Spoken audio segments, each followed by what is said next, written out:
todos. Vamos fazer aqui, nesse momento, a nossa devolutiva, tá? Eu já postei na sala, no mural da sala, a resolução, a correção da nossa atividade, tá? E agora eu vou tentar comentar quesito por quesito e peço a vocês que qualquer questionamento no que tange a correção, o faça ou pela nossa sala, no mural, tá? Ou pelo grupo do Zap. Evite o comentário no privado, pelo menos no horário da aula, tá certo? E dentro do possível eu vou atender um por um. As notas ainda não estão sendo lançadas porque ainda não corrigi todas as provas, estou corrigindo, tá? Como eu já externei no grupo, não estou muito bem de saúde, estou fazendo aos poucos. Mas como tinha esse compromisso com vocês, eu vou agora, tá, fazer o comentário de cada questão. Vou evitar de ler o enunciado, porque eu entendo desnecessário. Vamos para a primeira questão. É que diz respeito à questão da equiparação salarial, tá?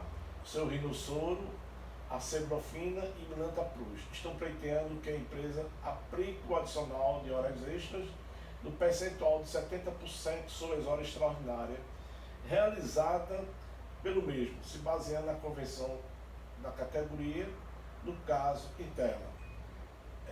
Prevalecerá o acordo coletivo à convenção. Bem, antes da convenção foi feito um acordo coletivo onde se estabeleceu 60% no que tange o adicional de hora extra. Tá?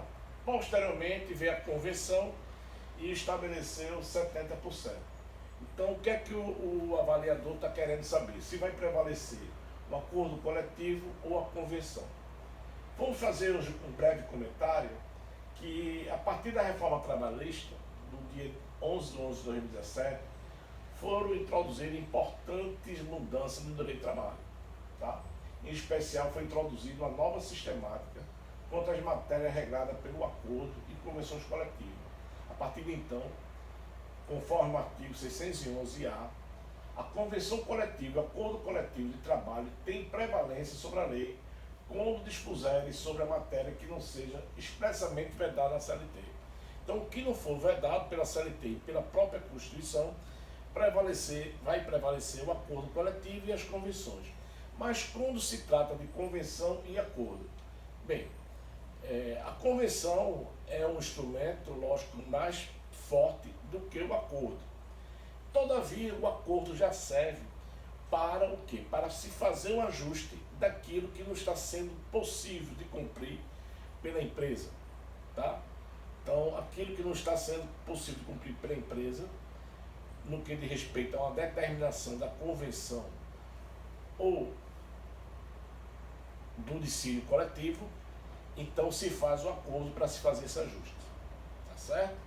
Que não é um caso, porque houve uma antecipação e que é até mais benéfico mesmo que haja essa antecipação. Tá? Então, no caso aqui, vai prevalecer, no caso interno, vai prevalecer o acordo coletivo. Por quê?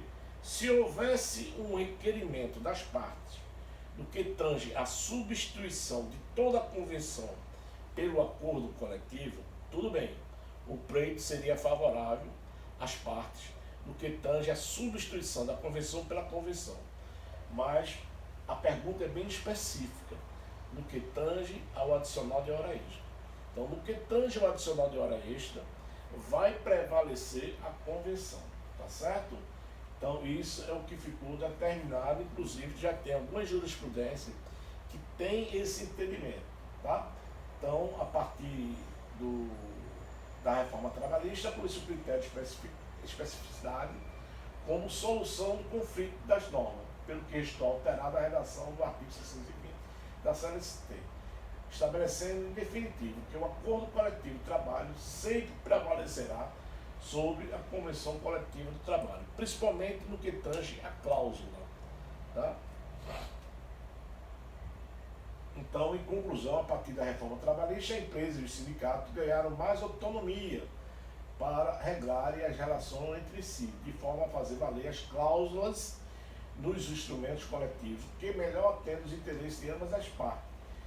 Aí chama atenção para isso, privilegiando as questões específicas para cada pacto firmado. Portanto, faço pedido isolado de um benefício de convenção, prevalecerá o acordo. Porque o que busca a convenção é justamente esses ajustes para garantir a permanência, tá, do vínculo e do próprio emprego. Tá bom? A segunda questão.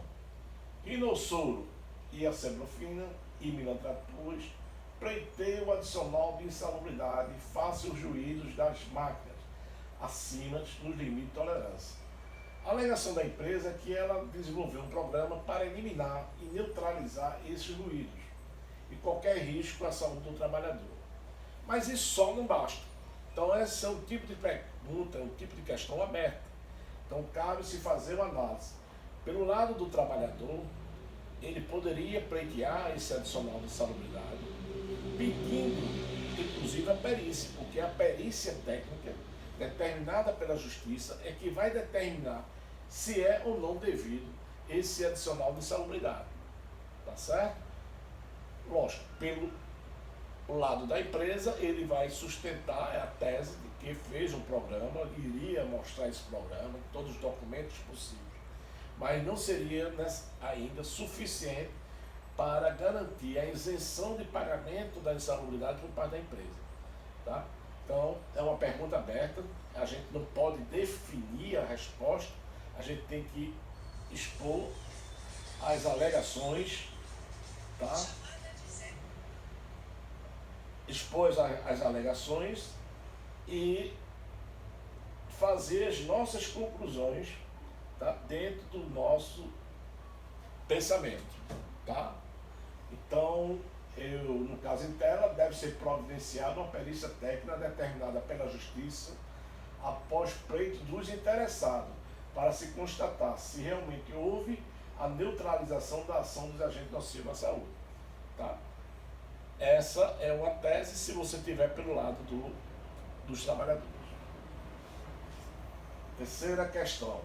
A Sebrofina e Milantratus, que recebe salário de R$ 1.300, estão pleiteando a equiparação salarial, tendo como paradigma o seu Rinosoro, que recebe o piso da categoria equivalente a R$ 1.500.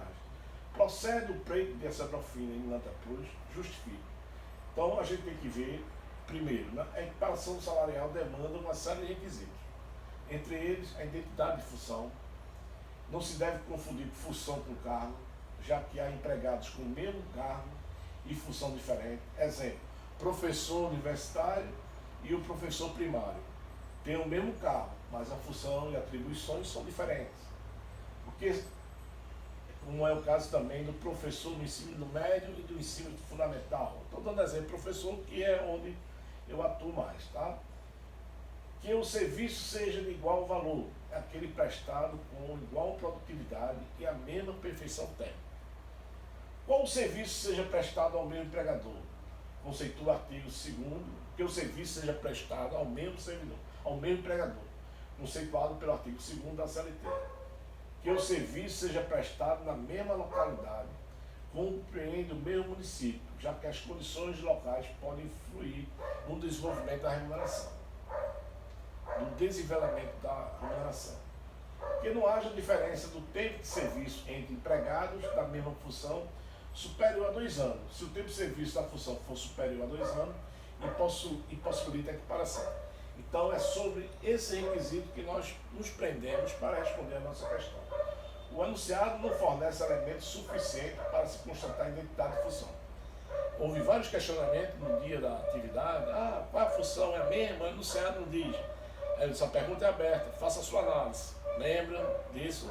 Pois bem, então o enunciado não fornece elementos suficientes para constatar a identidade da função. Muito menos um serviço de igual valor. Então, se vocês fizessem análise de todos os requisitos para ser requisitado, né, a equiparação salarial, não teria tanta dificuldade no dia. Tá? Então, o enunciado não fornece elementos suficientes para constatar a identidade da função, muito menos serviço de igual valor. O valor horário intermitente não pode ser menor ao salário mínimo. A gente já observou aqui que elas ganhavam mais que o salário mínimo. Ou dos trabalhadores que exercem a mesma função em contrato intermitente. Ou não, a gente não sabe dizer, ou não sabe precisar, porque o enunciado não é claro nesse sentido, se as requerentes, né, exerciam atividades, né, a mesma função, tá? Para pleitear a equiparação. Então, não podemos assegurar, pois o enunciado não fornece informação quanto à função. Fica evidente que ambas recebiam salário superior ao mínimo, tá certo? Então, fica claro que o serviço foi prestado ao mesmo empregador. Todavia, o que nos deixa seguro na nossa resposta é o tempo de serviço, na função do paradigma, que é superior a 2 anos em relação aos pretendentes. Então, o tempo de serviço do paradigma, para que haja uma equiparação, não atende os requisitos, que é o último requisito, com relação ao tempo de serviço. Certo? Então, o pleito não deve ser deferido. A quarta questão, tá? O contrato de acebrofilina e Malanta Cruz são válidos? Se não, quais as consequências jurídicas? A relação intermitente é legitimada a partir do momento que a empresa faz contrato de trabalho e assina a carteira do funcionário, especificando o valor, hora e a sua função dentro da empresa. O valor hora intermitente não pode ser menor do que o salário mínimo e dos trabalhadores que exercem a mesma função em contrato intermitente ou não. Os trabalhadores intermitentes podem manter vínculo empregatício com mais de uma empresa, desde que toda a relação de trabalho esteja devidamente registrada em carteira. Portanto, só o contrato intermitente de acebrofilina seria considerado como válido, já que o de Milanta Plus não foi feito por escrito. Mas isso isenta da empresa com relação a Milanta Plus? Não. Tá? O fato de não ter sido contrato por escrito não vai isentar a obrigação da empresa com relação ao Milanta Plus. Todavia, não pelo contrato intermitente, mas pelo contrato de trabalho, tá? Que prevê a CLT, o contrato de trabalho verbal, tá? Seguindo as regras do contrato de trabalho com vínculo empregatício, e isso se o Milanta Plus no futuro vier comprovar esse vínculo empregatício. Tá? Então, as consequências jurídicas aí é no que diz respeito à rescisão trabalhista. Tá? Para o caso de acebrofilina, será considerado como contrato intermitente, os efeitos econômicos do contrato intermitente. E para o caso de Milanta Plus, são todas as diferenças salariais que ela deixou de receber, lógico, abater aquilo que ela recebeu de forma proporcional, e será considerado como contrato por prazo indeterminado. Tá? Aí vai ter aviso prévio, multa de 40% com FGTS e todas as garantias estabelecidas na própria CLT. E para finalizar, em relação ao acebrofilina e Milanta Plus, que parcelas mesmas receberão em caso de trabalho intermitente válido. Aí está considerando os dois contratos como válidos, desprezando o caso de Milanta Plus ser um contrato por prazo indeterminado, e sim pelo prazo, né, pelo contrato intermitente. Tá? Então, para se fazer o pagamento de salário antes, é preciso calcular as verbas do caso do contrato intermitente. A legislação não detalha que deve compor o salário do funcionário e que a empresa deve calcular as verbas. Então, as verbas são o valor da remuneração do período trabalhado, tá? As férias proporcional do período, acrescido acional de 1/3, tá? Proporcional ao descanso semanal remunerado, proporcional o 13º e os adicionais legais, hora extra, adicional noturno, insalubridade, o que o trabalhador tiver direito, mas tudo de forma proporcional. Se ela trabalhou dias na empresa, então o cálculo vai ser feito de forma proporcional aos dias, tanto no que diz respeito à remuneração, como no que diz respeito aos adicionais e férias, 13º, tá certo? Junto com o salário deve ser fornecido um comprovante de pagamento ao trabalhador, discriminando todas as verbas de pagamento. Isso não é só para o contrato intermitente, tá, gente? Para o contrato de trabalho por prazo determinado, também é determinado que se faça o contra-cheque, discriminando todas as verbas que estão sendo